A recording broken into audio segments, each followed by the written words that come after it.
An inguinal hernia is a condition where abdominal contents, such as the intestine, bulge through a weakness in an area of the groin called the inguinal canal. As the intestine pushes through this weakness, a hernia sac made from tissue lining the inside of the abdomen, called the peritoneum, surrounds it. The intestine may become trapped or incarcerated inside the hernia sac.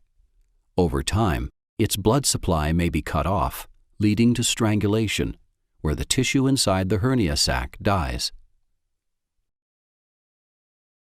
A totally extraperitoneal laparoscopic inguinal hernia repair requires only small keyhole incisions into the abdomen, known as ports.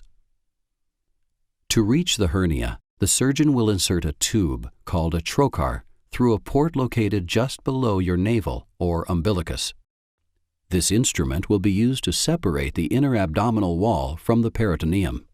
Then, a balloon surrounding the instrument will be inflated to create a space for the surgeon to work.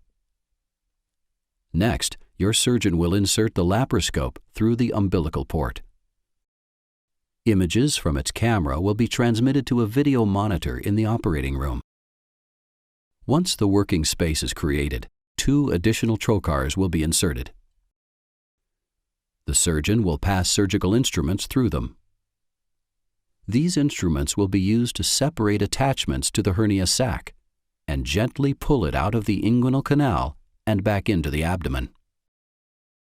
To prevent anything from slipping back through the opening, the surgeon will place a piece of mesh over it and tack it in place.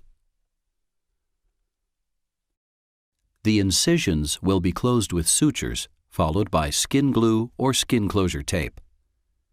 If there are complications with your laparoscopic procedure, your surgeon will switch to an open procedure with a larger incision.